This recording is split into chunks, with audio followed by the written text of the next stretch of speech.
그러므로 생각하라. 너희는 그때의 육체로 이방인이요 손으로 육체에 행한 할례를 받은 무리라 칭하는 자들로부터 할례를 받지 않은 무리라 칭함을 받는 자들이라. 그때의 너희는 그리스도 밖에 있었고 이스라엘 나라 밖에 살아니라. 약속의 언약들에 대하여는 외인이요 세상에서 소망이 없고 하나님도 없는 자이더니 이제는 전에 멀리 있던 너희가 그리스도 예수 안에서 그리스도의 피로 가까워졌느니라.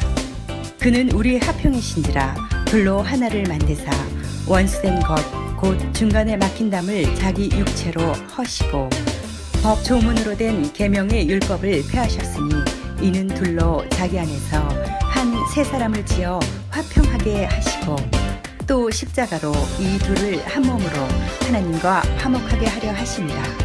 원수된 것을 십자가로 소멸하시고 또 오셔서 먼데 있는 너희에게 평안을 전하시고 가까운 데 있는 자들에게 평안을 전하셨으니 이는 그로 말미암아 우리들이 한 성령 안에서 아버지께 나아감을 얻게 하려 하심이라. 아멘.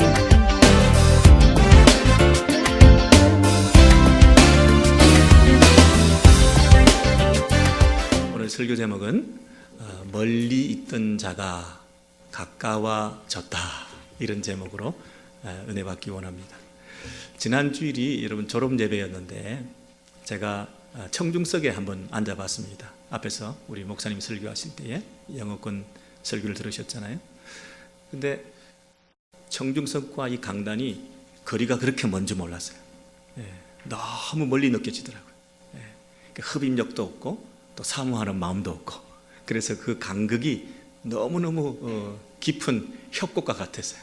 그래서 앞에서는 뭐라고 하는데 뒤에서는 또 앉아 계시는 여러분들은 조금 그 감이 이렇게 같은 열정으로 느껴지지 않는 그런 거리감을 느꼈어요. 여러분, 멀리 있다 하는 것이 참 안타까운 것이에요. 그런데 이것은 거리의 문제가 아닌 것 같아요. 멀리 있다, 거리가 멀다, 이게 아니고 그 관계가 어떤 관계인가, 정말 사모하는 마음이 있는가, 좋은 관계 속에서 친밀감이 있는가. 멀리 있다는 얘기는 낯설다. 거리의 문제가 아니라 관계가 문제가 있다. 여러분, 가깝다는 얘기는 거리의 문제가 아니라 친밀하다. 거리가 있다, 멀리 느껴진다, 요즘 그 사람과 점점 내가 멀어지고 있어, 그 말은 심지어 자꾸만 가다 보면 적대적이다, 원수되었다, 멀리 있다, 너무 멀리 왔다. 이것이 인생의 소외라고 하는 단어로 표현될 수 있습니다. 상대적인 박탈감, 상실감, 외로움, 쓸쓸함, 이런 고독, 이런 것을 느끼게 되는, 관계에 있어서 점점 멀어지고 있다 하는 그런 씁쓸한 감정들이 우리들 가운데 있을 수 있습니다. 여러분, 제가 1996년에 미국을 왔었습니다. 그런데 그때 오니까 한창 시끄러운 사건이 있었는데 1978년부터 어떤 사람이 편지로 폭탄을 계속 보내가지고 17년 동안 여러 사람을 죽이고 부상을 입힌 그 사건의 범인이 1996년에 잡힌 거예요. 잔 카진스키라고 하는 폴란드계 이민자의 아들입니다. 그런데 이분은 16살에 하버드에 들어간 친구예요. 그리고 25살에 버클리의 수학 교수가 될 정도로 탁월한 영재였습니다. 천재적인 머리를 가진. 그런데 이분이 교수 사역을 하다가 생각을 해보니까 뭔가 이 반기술, 반문명, 반과학, 이런 어떤 의식을 가지게 되었어요. 그래서 인간을 망치고 있는 것이 오히려 과학일 수 있다, 문명일 수 있다. 그래서 그 은둔, 자기의 근거지, 이런 것들에 들어가서, 몬타나라고 하는 산속에 들어가서 이제 자기의 그 메시지, 자기의 의지와 주장을 그런 식으로 표현하면서 대학 연구소의 과학자들에게 폭탄을 보내서, 그래서 자기의 메시지를 신문에 실어달라고, 이런 식의 모습을 나타낸 것이에요. 여러분, 흔히 이런 유행의 그 범죄자들에 대해서 외로운 늑대다 이런 말을 하더라고요. 여러분, 늑대는 어떤 동물이라고 여러분 생각하고 계세요? 우리 여자분들이 보통 남자들은 다 늑대야 뭐 이러면서 늑대를 부정적으로 많이 생각하는데, 이 늑대가 굉장히 지조가 있는 동물이래요. 일부 일처제를 고집한대요. 그래서 아주 그 스트롱 패밀리를 이루면서 자기들이 그 집단 생활을 하면서 그 늑대 무리, 늑대 떼를 이루어서 그렇게 자기들 나름대로 그 안에 질서가 있고 계급이 있고 그런 어떤 집단 생활하는 가족 중심의 건강한 그런 무리라. 그게 늑대 무리라고 그러잖아요. 근데 그 중에서 그 질서를 거부하거나 그 안에서 축출되는 이런 늑대들이 있을 수가 있고, 또는 어떤 늑대는 너무 자기가 강해서 자기 패거리를 만들기 위해서 그 집단에서 나오는 이런 늑대가 있대요. 그래서 이 늑대들은 외롭고 나왔기 때문에, 축출당했기 때문에, 혼자 있기 때문에, 독립을 선언했기 때문에 외롭고 혼자 있으니까 얼마나 열악한 환경 속에서 힘들게 살겠어요? 그러다 보니 더 강해지는 거예요. 굉장히 강하고, 그리고 뭔가 돌발적이고, 근데 외롭고. 그러니까 이 외로운 늑대라고 그러잖아요. 외로운 늑대가 자기가 가지고 있는 그 외로움을, 자기의 메시지를 표현하는 방식은 과격하게 나타날 수가 있는 것이죠. 여러분, 좀 생각하기도 끔찍하지만 이 보스턴 마라톤 테러 사건이라든지 버지니아 텍 사건이라든지 뭐 이런 각종 총기 난사 사건, 이런 것들을 경험해 볼 때 그것이 전부 다 누구와 관련이 있는 줄 아세요? 외로운 늑대. 근데 외로운 늑대가 이민자 가정에서 많이 나온다는 사실이에요. 체젠의 그 이민자 가정, 그리고 이 한국계 이민자 가정, 폴란드계 이민자 가정, 이런 데서 자라난 아이들이 다른 그런 건 아니겠습니다만은 은근히 그런 것들이 마이너리티로 살아가면서 또 따돌림을 당하고 부적응주의자들이 자기의 어떤 그 꿈을 실현하지 못했을 때에, 이 보스턴 마라톤의 그 형제 한 사람은 아마추어 권투 선수였는데 국가대표 미국 선발에서 떨어졌잖아요. 그것이 결정적으로 그런 어떤 영향을 미치게 된 사건과 관련이 있다고 그러잖아요. 여러분, 이런 것들이 소외, 외로움, 점점 그 공동체에서 멀어지는 것, 이것이 초래한 끔찍한 결과들이 이렇게 빚어졌다는 것입니다. 사회병리학적으로, 사회심리학적으로 여러분 접근해 볼 때 이 소외라고 하는 것 굉장히 심각한 개념이 아닐 수가 없습니다. 그래서 이런 문제를 해결해 보기 위해서 상담학적으로, 사회학적으로, 또 사회범죄학적으로 많이 접근하고 노력하지만, 사실은 여러분, 그 소외의 뿌리라고 하는 것은 사람과 사람 사이의 관계의 문제가 아니라 하나님으로부터 소외된 것으로부터 인생들이 지금 여기에 이르고 있는 거 아니겠습니까? 적어도 우리 교회 신앙생활을 하는 우리 자녀들을 생각할 때, 이민자 1세대로서 우리 2세대를 생각할 때 그들이 과연 다음 세대에 건강하게 잘 뿌리내리고 소외되지 않고, 그리고 좋은 대학 갔고 좋은 교수가 되고 좋은 직장을 가졌다 할지 모르지만 어디서 자기의 근거지에서 은둔하면서 자기만의 어떤 생각에 고착되어서 자기의 어떤 그 의지를 표현하기 위해서 또 아무도 모르는 방식으로, 그렇게 폭력적인 방식으로 자기 생각을 나타내고자 하는 그런 제2, 제3의 그런 사람이 될 수도 있다고 하는, 여러분, 그런 위험성과 경각심을 가질 때에 우리가 근본적인 이 하나님 앞에서 소외되는 이 부분이 해결되어야 우리가 참 여행에 빠져서, 여행주의에 빠져서 잘 되겠지, 어떻게 되겠지, 우리 애들은 아닐 거야, 나는 아니야, 여러분 그렇게 생각하며 살지만, 그러나 이 신앙의 깊은 이 하나님과의 관계에 대한 점진적인, 그리고 계속되는, 그리고 하나님 앞에서 날마다 살아가는 이런 삶이 없이 어느 날 갑자기 그것이 회복될 리는 없거든요. 그러니 지금부터 중요한 것입니다. 여러분, 성경학 때부터, 우리 BBS 때부터 우리 손주들이, 우리 자녀들이 믿음으로 하나님 앞에 가까워지는 훈련을 해야 되는 것입니다. 여러분, 하나님과 가까워지지 않는 것, 이것이 얼마나 심각한 것인가 생각하셔야 됩니다. 여러분, 우리는 어떤 부귀영화를 누리고 이 땅에서 많은 화려한 이 타이틀을 가지게 되면 그것으로 우리가 안정감을 추구하고 참 평안을 누리고 살고 있다고 생각하지만 그것이 점차 하나님과 멀어지는 트랙에 올라섰다고 한다면 그게 얼마나 위험한 것입니까? 근데 세상 사람들은 여러분 그걸 모른다는 거예요. 내가 하나님과 멀어지고 있다는 것을 모른다는 거예요. 사실 저와 여러분이 지금 예수를 믿고 이 자리에 하나님 앞에 가까이 나아가고 있으니까 우리는 잘 그걸 실감하지 못하지만 여러분이 믿지 않는 친구들을 생각해 보세요. 여러분이 믿지 않는 친척들과 가족들을 생각해 보세요. 그분들은 지금 자기가 문제가 있다고 생각하나요? 그분들은 하나님과 내가 소외되고 있다고 하는, 하나님과 내가 멀어져 있다고 하는 그걸 그들이 느끼고 있나요? 모릅니다. 여러분 그 상태를 오늘 에베소서 2장에서 이렇게 표현하고 있습니다. 11절에서부터 13절의 내용을 보시면 생각 좀 해봐라, 기억해라, 잊지 말라는 것입니다. 우리 실상이 어떠한가에 대해서 잊으면 안 된다. 여러분 우리가 병원에 가서 한번 스캔을 쫙 해보면 정밀 진단을 해보면 평소에는 멀쩡했는데 여기도 아프고 저기도 아프고 안 아픈 데가 없는 여러 가지 병명이 생기잖아요.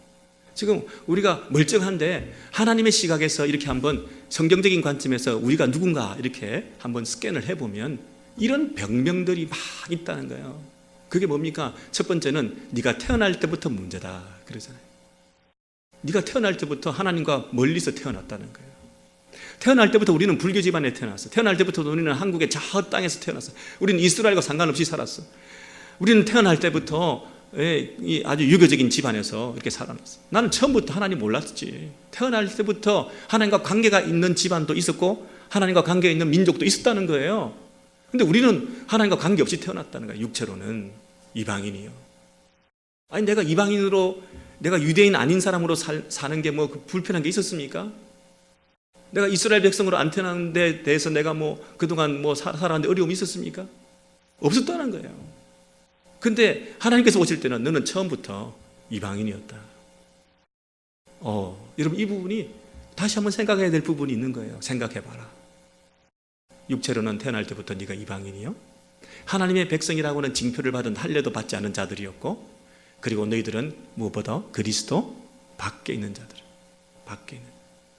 아니 뭐 안과 밖에 대한 개념도 없는데 내가 밖에 있었다고? 내가 기분 나쁘죠.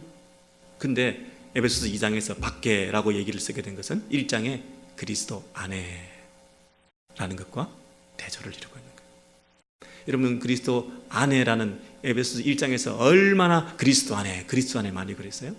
그 그리스도 안에 있는 창세전부터 그리스도 안에서 우리가 택함 받고 하나님의 자녀가 되었고 그 그리스도 안에 있는 그 부유함과 풍성함에 대해서 축복에 대해서 우리가 배웠는데 우리는 그걸 다 놓치고 있는 그리스도 밖에 있는 자들이었다는 거예요. 조금씩 느껴지십니까? 우리의 영적 실상에 대해서 아시겠습니까? 우리는 이스라엘 나라 밖에 있는 사람이었어요. 우리는 외인이었어요. 낯선 사람들이었어요. 외국인들이었어요. 우리는 소망이 없는 사람들이었어요. 우리는 하나님도 없는 사람들이었어요. 여러분 근데 그것을 한마디로 얘기하면 멀리 있던 사람들이라는 거예요. 그런데 그리스도의 피로 너희가 가까워졌다 그래요. 제가 다시 여러분에게 여쭙습니다. 멀리 있다, 가까이 있다, 멀리 있다, 가까이 있다, 이것의 기준이 뭐라고요? 무엇을 그 기준으로 해서 내가 지금 멀리 있는 거죠? 무엇을 기준으로 해서 내가 지금 가까이 있는 거죠? 하나님과의 관계에 있어서 내가 멀어져 있었다. 근데 그리스도의 피로 내가 가까워져 있다. 하나님과의 관계, 하나님과의 나와의 그 소외라는 그 개념, 내가 하나님으로부터 얼마나 멀리 있는가, 이거 인생의 비극이라는 거예요. 좋은 대학에 가고 좋은 직장을 얻고 우리 자녀들이 형통하기를 원합니다. 그런데 그것이 혹시 하나님과 멀어지고 있다, 그러면 굉장히 이거는 경각심을 가져야 될 부분이죠. 하나님과 가까워지고 있다, 이것이 우리 안에 위로가 되고 안심이 되는 거죠. 여러분 탕자 기억나십니까? 탕자가 집을 나갔어요. 아버지 집에서 멀어졌어요. 그리고 전성기를 구가했어요. 돈을 많이 썼어요. 인기를 얻었어요. 명예를 얻었어요. 화려하게 살았어요. 근데 그것이 아버지 집과 멀어졌어. 근데 집으로 돌아오기로 했어요. 아버지 집으로. 뭐라고 하면서 돌아오죠? 내가 아버지 집에 품꾼이 되어도 좋다. 그냥 아버지 집에서 일꾼으로 먹을 것만 해결하고 아버지의 그 집에 근처에만 살아도 내 좋겠다. 그러고 터덜터덜 돌아오고 있어요. 그럼 뭐죠? 인생 실패자고 낙오자지만 아버지의 집에 점점 가까워지고 있죠. 여러분, 멀어지고 있습니까? 가까워지고 있습니까? 멀어지는 쪽으로 방향을 틀었습니까? 다시 돌아오기로 아버지 집으로 가까워지는 쪽으로 여러분 리턴하셨습니까?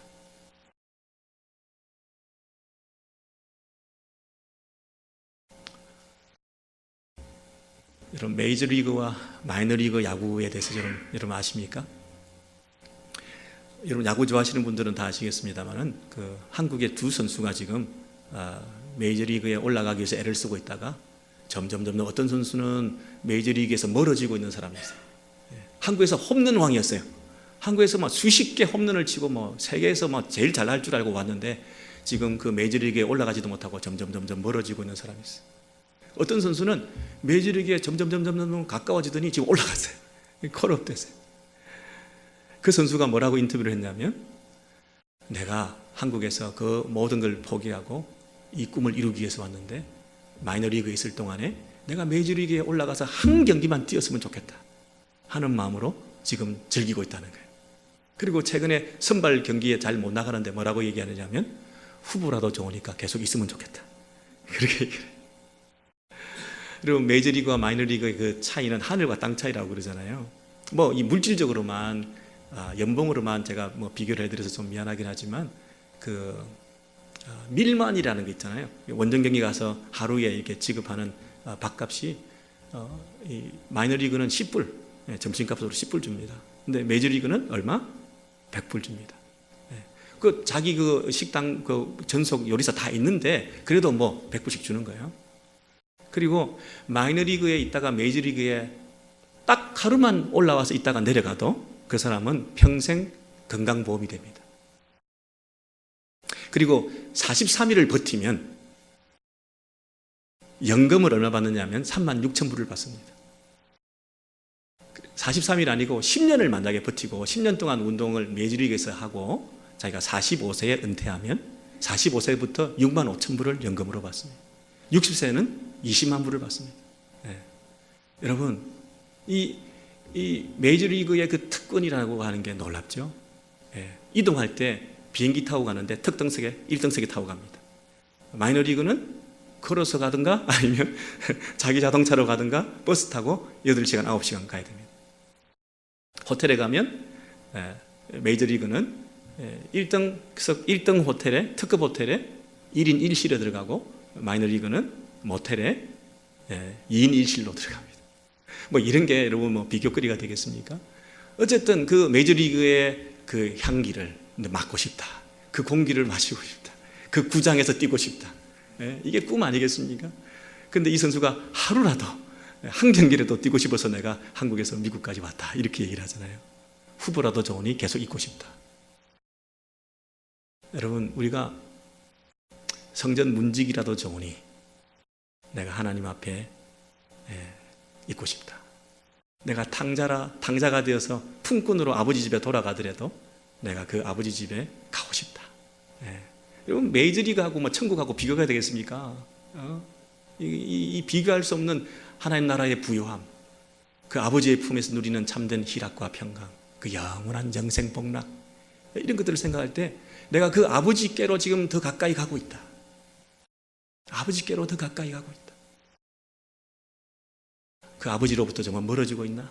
여러분, 우리가 품꾼일지언정 탕자가 되어서 돌아와서 모든 것을 집필하고 돌아오지만 아버지 쪽으로 가고 있는지, 아니면 반대로 화려와 명성과 영광을 추구하면서 절로 반대 방향으로 가고 있는지, 이게 굉장히 심각한 문제거든요. 여러분과 여러분의 자녀손들이 아버지 품으로 더 가까이 가게 되기를 소원합니다. 혹시 멀어지고 있습니까, 여러분? 멀어지고 있습니까? 멀리 있던 자가 가까워졌느니라. 여러분, 우리는 지금 예수 안에 있다 보니까 하나님과 가까이 있다, 그 인티머시가, 친밀도가 날마다 더 두텁다, 이렇게 생각하지만 그동안은 몰랐잖아요. 하나님 앞에 우리가 이렇게 멀어져 있다는 게 이게 불행한 것이다. 하나님 밖에 있고 그리스도 밖에 있다. 외인이다. 낯설다. 멀리 있다. 뭐 이런 것이 뭐 잘못된 거라고 아무도 생각한 적이 없잖아요. 우리가 이 영적인 스캔을 해보기 전에는 내 안에 뭐 하나도 잘못이 있는지 몰랐잖아요. 근데 어떻게 하다가 우리가 이곳에 오게 되었습니까? 우리가 하나님과 친밀하게 되었습니까? 하나님을 예배하는 이 예배자가 되었습니까? 어떻게 하다가 하나님 앞에 가까이 오게 되었습니까? 이게 기적이잖아요. 기적 중의 기적. 근데 우리는 아무것도 한 것이 없는데 우리를 위해서 그 이전, 그 옛날, 그 창세전부터 계획하시고 우리를 타겟으로 삼으셔서 우리를 끊임없이 만들어 가시고 빚어 가시고 완성시켜 가시기 위해서 자기의 온몸을 던져서 그 일을 이루신 분이 계신다고 한다면 참 그분께 우리의 영광과 찬송과 경배를 돌려드리지 않을 수 없는 거 아니겠습니까? 만약에 그런 분이 계신다면 우리 정말 온 마음을 다하여 평생을 만집이 다해서도 그분만을 찬양하면서 그렇게 살 수밖에 없지 않겠습니까? 여러분 이사야 57장을 보시면 그 흔적들을 발견해 볼 수 있는데요. 이사야 57장 19절에서 21절에 보시면 여호와께서 이렇게 말씀하셨습니다. 수천 년 전에 뭐라고 말씀하시느냐 하면 먼 데 있는 자에게든지 가까운 데 있는 자에게든지 뭐가 있을지어다? 평강이 있을지어다. 평강이 있을지어다. 여러분 멀리 있는 사람만 평강이 있을지어다 그랬습니까? 가까이 있는 사람 모두 다 평강이 있을지어다 그랬습니까? 그러면 멀리 있는 사람도 지금 평강이 없다는 상태고 가까이 있는 사람도 평강이 없다는 상태죠. 그러면 이사야 선지자가 말할 때 멀리 있는 사람, 가까이 있는 사람은 주로 누구를 가리키겠습니까? 그 당시 이스라엘 상황에서 이스라엘 백성들 가운데서도 멀리 있는 사람과 가까이 있는 사람도 있겠지만 이스라엘이라고 하는 유대인이 가까이 있는 사람들이고 또 그 당시 이방 열방들은 멀리 있는 사람들이었겠죠. 이미 이사야 57장부터 멀리 있는 사람들에게도 평강이 있을지어다. 그리고 너희들에게도 평강이 있을지어다. 이렇게 말씀한다는 거예요. 그러면서 내가 그를 고치리라 그랬습니다. 고치리라. 여러분 고친다는 얘기는 우리가 병들었다는 거죠. 심각한 병들었다는 거죠. 그리고 내가 고친다는 얘기는 우리는 못 고친다는 얘기죠. 그리고 앞으로 내가 고칠 것이다 하는 얘기는 지금까지 모든 시도가 허사로 끝났다. 너희들의 노력과 수고가 너희들의 문제를 스스로 해결할 수 없었다. 내가 나서서 이 문제를 해결해 줄 것이다. 이렇게 말씀하시는 거잖아요. 그러면서 악인은 평온함을 얻지 못하고 평강을 누리지 못하고 그 물이 진흙과 더러운 것을 늘 솟구쳐내는 요동하는 바다와 같아 그랬어요. 여러분 바다는 범죄 그리고 환난, 안식 없음 그것을 상징하는 단어예요. 요동하는 바다와 같아. 늘 내 속에서 안식이 없다. 평강이 없다. 마치 뭐와 같아요? 찌꺼기와 더러운 것들이 진흙과 더러운 것들이 악취나는 것들이 내 안에서 흙탕물들이 구정물들이 막 늘 솟구쳐 요동하는 바다와 같다. 이게 평강 없는 상태. 이게 악인들의 상태, 불신자들의 상태라는 얘기죠. 여러분 이게 물이 있는데요.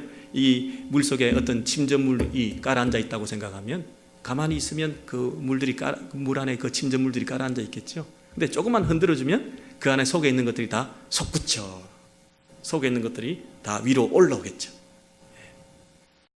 여러분 우리 각자 한 사람 한 사람만 생각해도 우리 심령 속에 이 평강이 있는지 한번 생각해 보세요. 우리 안에서 늘 솟구쳐 올라오는 게 없습니까 혹시? 더럽고 추악한 냄새나는 그 입술을 통해서 말들을 통해서 내가 뱉어내는 그런 더러운 것들이 없나요? 아니 내 속에 어떻게 이렇게 더러운 것이 있냐? 내 안에 어떻게 이렇게 악한 것들이 있냐? 왜 이렇게 요동하면서 나도 모르게 내 감정을 컨트롤하지 못하고 내 마음과 내 인격과 내 얼굴을 더럽히는 이런 일들을 자행하고 마는 것일까? 돌아서면 후회할 일들을 내가 왜 했을까? 아니 이런 일들이 반복되는 이유는 뭘까? 고친다 그래도 고쳐지지 않는 이 문제는 뭘까? 아니 이 남편과 아내, 부모와 자식들 간에도 말이죠. 이게 평강이 없는 상태, 이 안에서 늘 솟구쳐 더러운 것이 올라오는 이런 상태, 이게 침전물로 가라앉아 있는데 이게 언제 올라올지 몰라. 그러니까 조용한 게 불안해. 터질 텐데 언젠가는. 늘 솟구쳐 올라올 수밖에 없는 이런 어떤 감정의 상태, 내 마음의 상태를 우리가 가지고 있었는데 내가 그것을 고치겠다. 근본적인 치유가 일어나겠다. 내가 아무리 마인드 컨트롤하고 안 그래야지 해도 안 되는, 나도 모르게 내 옛 습성과 옛 모습으로 그렇게 나타날 수밖에 없는 이 못난 모습, 이스라엘의 불순종이고 이스라엘의 불신앙이고 이스라엘의 부족함이었죠. 하나님 앞에 범죄했죠. 야단치고 징계하고 책망받고 심판받고 저주받고 해도 또 범죄하고 또 하나님 앞에 타락하고 고치고 또 고치고 해결해야 되지 않는 이스라엘의 만성적인 죄, 근본적인 해결되지 않는 이 문제, 습관적인 이런 쌓여있는 적폐들을 하나님께서 내가 깨끗하게 하겠다. 내가 고치리라. 여러분, 우리가 서로를 바라볼 때 서로를 비난하고 실망하고 더 이상 기대를 저버렸죠. 더 이상 내가 기대 없다, 당신한테. 뭐 좀 좋은 것 같은데 언제 또 뒤집어질지 모르잖아. 우리가 서로에 대해서 이제 기대도 없어지는, 그리고 상처만 쌓여가는 그런 관계의 아픔을 우리가 겪으면서 오늘 이 시간 여호와께서 말씀하시죠. 내가 고치리라.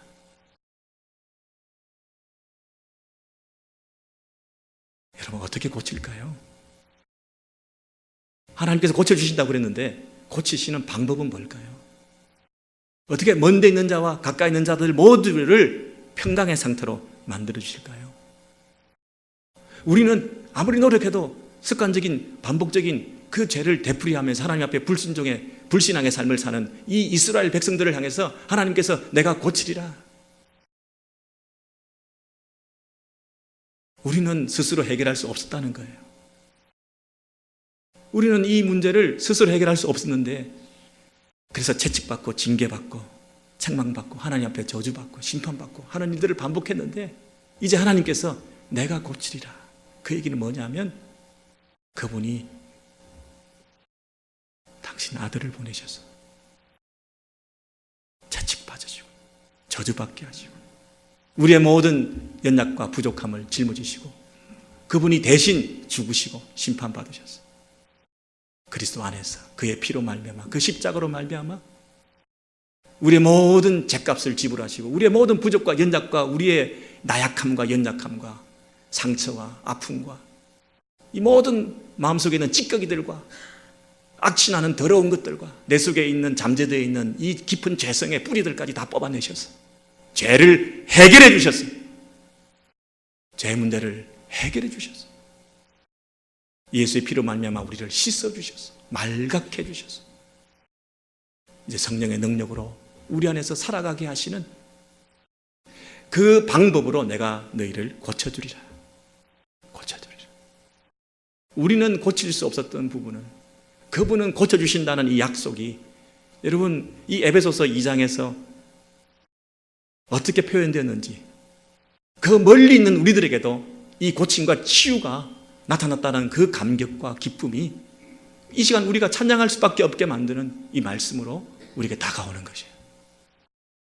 에베소서 2장 14절에서 18절에 보시면 그는 우리의 화평이신지라 둘로 하나를 만드사 막힌 담을 자기 육체로 h으시고, 여러분, 자기 육체로 십자가의 죽으심으로 피 흘리심으로 그 관계에 막혀있는 것들을 다 흘려버리시고 이 둘로 자기 안에서 한 새 사람을 만드셔서, 새로운 창조, 한 새 사람을 만드셔서, 여러분, 닮아가고 비슷한 게 아니에요. 개조되고 임프루브 된 게 아니에요. 새로운 창조가 일어난 것이에요. 뭐 조금 이상한 표현이지만 새로운 종자를 만드신 거예요.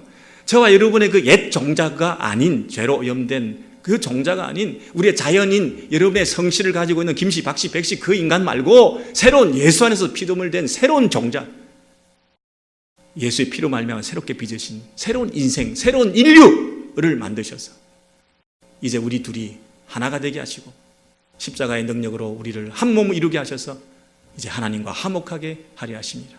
원수된 것을 십자가로 소멸하시고 또 오셔서 먼 데 있는 너희에게도 평안을 전하시고 가까운 데 있는 너희들에게도 평안을 전하셨으니 우리 둘이 아버지께 함께 나아감을 얻게 하려 하십니다. 여러분, 이사야서에서 멀리 있던 자들도 평안을 주시고 가까이 있는 자들에게도 평안을 주시고, 지금 에베소서 이 문맥은 뭔가요? 유대인과 이방인들이 멀리 있고 가까이 있는 자들이잖아요.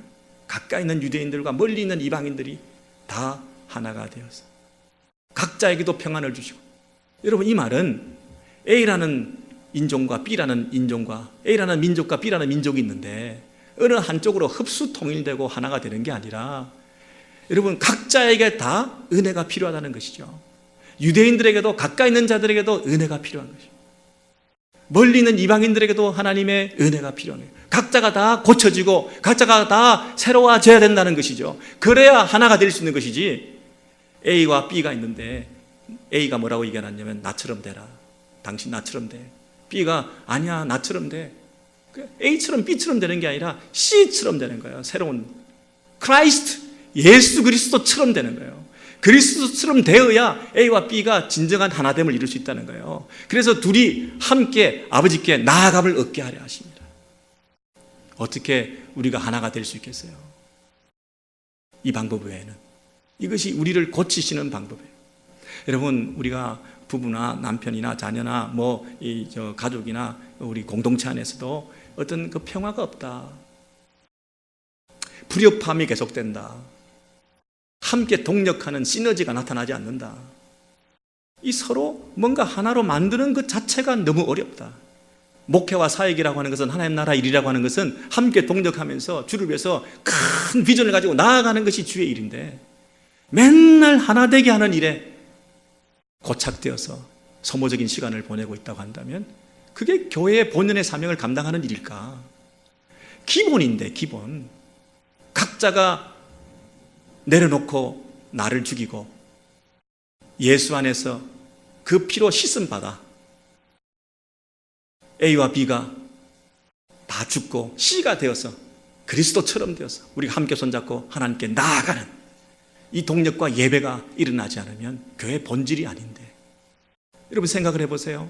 여러분, 만약에 A라는 사람과 B라는 사람이 있는데 두 사람이 하도 문제가 많아서 C라는 사람이 물질, 시간, 마음 들여서 상담하고 계속 찾아가서 얘기하고, 그래서 어떻게든 해서 하나 되게 해보려고 그렇게 지극정성을 드린다면 A와 B가 감동을 했으라도, 아유 참, 저 사람을 봤으라도 내가 하나 돼야지, 나를 내려놔야지, 내 고집을 꺾어야지, 이럴 거 아니에요?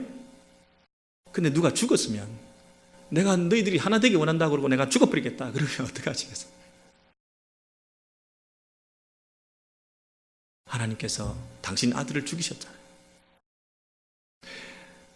여러분, 우리가 하나 되게 하기 위해서, 공동체가 하나 되게 하기 위해서, 하나의 나라를 바로 세워나가기 위해서, 세상을 향해서 교회의 본질과 사명을 제대로 전달하는 그런 질적인 하나님의 권속들로 만들기 위해서, 하나님께서 원하시는 그 소원을 우리가 이루어내는 공동체로 하나님께서 세워가시기 위해서 당신 아들까지 우리를 위해서 죽이셨다고 한다면 우리는 그것에 대한 감동이 있잖아요.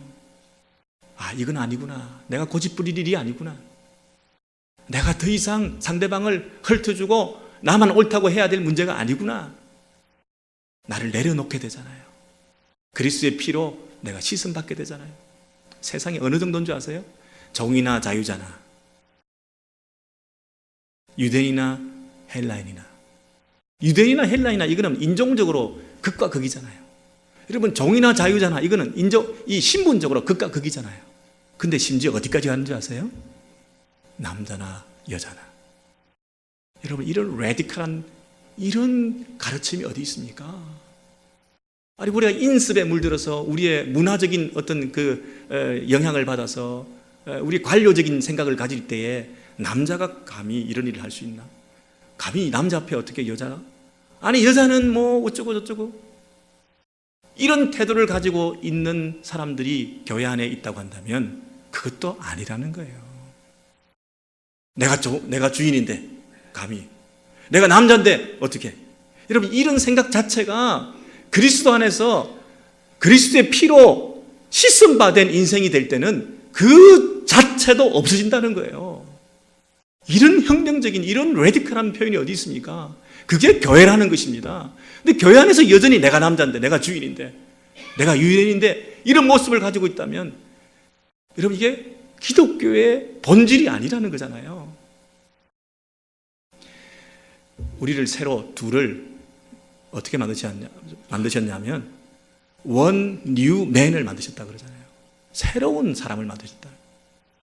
여러분 오늘 이 시간 이후에 그리스도의 피로 십자가를 통과한 우리 형제자매들이, 남편과 아내들이, 부모와 자녀들이, 우리 공동체의 모든 식구들이 여러분 그리스도 안에서 새로운 피조물이 되었느니라. 여러분 아멘 하시기 바랍니다. 아멘. 예. 십자가를 통과하셔서 이제는 이전에 나는 없어지고 이제 새 사람이 되었다. 새로운 인생이 되었다. 새 인류가 되었다. 그리스도 안에 새로운 인류가 창조되었다. 우리가 살아가는 방식, 가치관, 인생관, 품격, 자태, 냄새, 말투 여러분 이렇게 달라져야 된다는 것이죠. 여러분 오렌지힐 교회는 맨날 이 얘기예요. 똑같은 얘기를 벌써 몇 번째 하는 거예요. 여러분 생각을 해보세요. 이 일을 위해서 하나님께서 당신의 아들을 죽이셨다는 거 아닙니까? 그럼 얼마나 이것이 기독교의 본질입니까? 멀리 있는 자들에게도 평강이 있기를 원한다. 여러분 가까이 있는 자들에게도 평강이 있기를 원한다. A도 B도 다 평강이 있기를 원한다는 얘기는 뭐냐면 A도 B도 다 문제다. A도 B도 다 고쳐져야 된다는 거예요. 어떤 사람들은 자꾸만 네가 문제라 그러잖아요. 불협함이 있다는 얘기는 둘 다 문제라는 얘기거든요. 둘 다 평강이 없다는 얘기거든요. 둘 다 그리스도의 피로 씻은 바 되지 못했다는 거거든요. 상대방이 잘못이 아니에요. 크고 작고 잘잘못을 따질 문제가 아니에요. 각자가 하나님 앞에서 깨지셔야 되는 거예요. 그래서 우리 모두가 함께 평강을 누리는, 멀리 있는 자나 가까이 있는 자나, 남편이나 아내나 부모나 자식이나 목사나 성도들이나 모두가 평강이 있을지어다. 이것이 기독교의 본질이에요. 여러분 기독교는 만사형통의 종교가 아니에요. 소원 빌어서 성취하는 그런 종교가 아니에요. 어떤 상황 속에서도 평강을 잃지 않는 거예요. 여러분 요한복음의 마지막으로 보시면 예수께서 이렇게 말씀하시잖아요. 그분이 제자들이 두려워하고 있는 가운데 나타나셔서 뭐라고 얘기하셨느냐 하면 너희에게 평강이 있을지어다. 어떤 사람들에게? 두려워하는 사람들에게 평강이 있을지어다. 이것은 부활하시고 난 안식 후 첫날에 그분의 일성이었어요. 첫 음성이 뭐냐? 하나님께서 이사야서의 창세전에 이미 예수 그리스도 당신의 아들을 보내셔서 우리에게 평강을 주신다 하셨거든요. 그래서 그분이 오셔서 처음 하신 말씀이 뭐냐면 너희 가운데 평강이 있을지어다. 이게 기독교다. 이게 복음이다. 이게 예수의 메시지의 핵심이다. 이게 교회의 본질이다. 평강이 있을지어다. 그 제자 공동체 가운데 하나님께서 평강을 선포하셨어요. 세상에 없는 평안이다. 세상이 뺏지 못하는 평안이다. 내가 이 평안을 너희에게 주노라. 이 평안을 너희 가운데 있기를 원한다. 이 두려움 가운데 있는 제자들에게 이 평안을 선포하셨어요. 그리고 나서 제자들이 기뻐하고 예수께서 이르시되 너희에게 평강이 있을지어다. 그리고 아버지께서 나를 보내신 것 같이 나도 너희를 보내노라 그랬어요. 사명을 주실 때, 사람을 보낼 때, 이 땅에서 살아갈 때, 이 땅에서 주의 일을 감당할 때 너희들 가운데 평강이 있을지어다. 예수님께서 이 땅에 오셔서 아버지께서 나를 보내셔서 이 땅에서 내가 살아왔을 때 한시도 내가 평강을 잃은 적이 없다. 내가 핍박과 환난의 삶을 살고 십자가에 죽으면서까지도 내가 아버지의 품에 안겨서 내가 아버지께 더 가까이 나아갔다. 아버지께 모든 것을 맡기나이다. 아버지께 가까이, 아버지께 가까이. 이것이 평강이죠. 뿐만 아니라 여드레를 지나 도마에게 찾아오셔가지고 도마가 믿음 없는 모습을 보였을 때 너희에게도 평강이 있을지어다 하시고 믿음 없는 자가 되지 말고 믿는 자가 되라.